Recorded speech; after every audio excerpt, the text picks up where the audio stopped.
Harga cryptocurrency Bitcoin (BTC) secara umum telah menurun sejak November tahun 2021. Tapi penurunan tajam harganya terjadi minggu ini.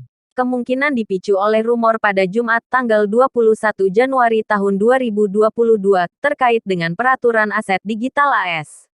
Dilansir Investopedia, harga Bitcoin pada Selasa tanggal 25 Januari tahun 2022 hampir 50% di bawah level tertinggi sejak November tahun 2021. Rumor tentang strategi pemerintah AS yang akan datang untuk mengatur aset digital mungkin telah memicu aksi jual saat ini. Pengetatan ikat pinggang secara bertahap Federal Reserve AS juga dapat berkontribusi pada penurunan harga Bitcoin. Harga Bitcoin kemungkinan akan semakin berkorelasi dengan harga aset lainnya. Sumber tak dikenal dalam pemerintahan Joe Biden mengatakan pekan lalu bahwa pemerintah sedang mengembangkan strategi untuk mengatasi tantangan ekonomi, peraturan, dan keamanan nasional yang ditimbulkan Bitcoin dan cryptocurrency lainnya.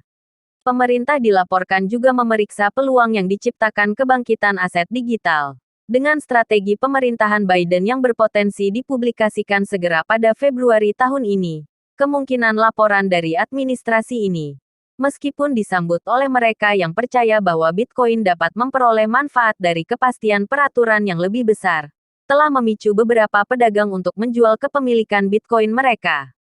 Penurunan harga Bitcoin dari lebih dari $68.000 AS ke level saat ini, setara dengan kehilangan hampir setengah nilainya. Harga Bitcoin juga dipengaruhi perubahan kebijakan Federal Reserve AS.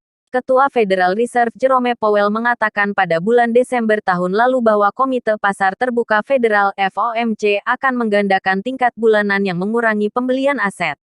Langkah-langkah yang diberlakukan oleh The Fed yang dirancang untuk mengendalikan inflasi memiliki dampak negatif pada harga Bitcoin. Nilai aset berisiko seperti Bitcoin cenderung menurun setelah Federal Reserve membuat perubahan kebijakan menjadi lebih konservatif secara fiskal. Secara lebih luas, seiring dengan semakin matangnya Bitcoin dan semakin diadopsi secara luas, harga Bitcoin semakin berkorelasi dengan harga aset tradisional seperti saham. Korelasi yang berkembang ini berarti bahwa setiap peristiwa yang memicu penurunan harga di pasar tradisional kemungkinan besar akan memicu penurunan harga yang sama atau lebih besar untuk Bitcoin.